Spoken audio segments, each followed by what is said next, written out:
వీళ్ళు ఒక ఇచ్చే సంచికి రోజు రావాలి, ఇక్కడ కూర్చోవాలి. ఎడ్డో దిక్కు బర్రో దిక్కు ఇదే బతుకు.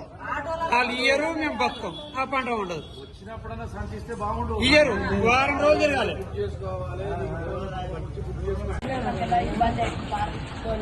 వచ్చి 4 రోజులు అవుతుంది. ఈయన పట్టుకొస్తున్నాం. పోలేదు, గుడ్లేదు, ఇల్లేవు, పాడలేవు. మాకు ఈయన 4 రోజులు అవుతుంది. శ్రీశాంతలకు వస్తున్నాం. ఇన్నే ఉంటున్నాం రోజు. ఇంకా తిప్పుతూనే ఉండదు, తిరుగుతూనే ఉండదు. అక్కడ కూడా ఇన్నే ఉంటున్నాం. పొద్దుగాల 5 గంటలకు వచ్చాం. రోడ్డు పడవు.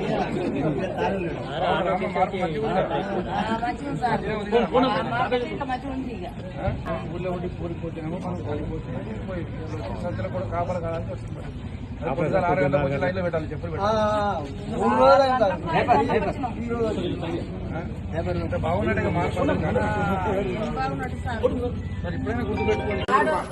ఆటోలు పైసలు ఇస్తే ఆటోలు తీసుకొచ్చి ఇంటికాడ ఇప్పుడేందయ్యా పొద్దుగల 5 గంటలకి ఇప్పుడు ఖాళీ ఉండాలి. లేకపోతే నూకుతారు, నూకుడు రాని నూకుతారు, దొరికేస్తారు. ఏం చేస్తాం ఇంకా మేము? ఏం చేయలేదు. 3 ఏళ్ళు అనుభవించాల్సిందే.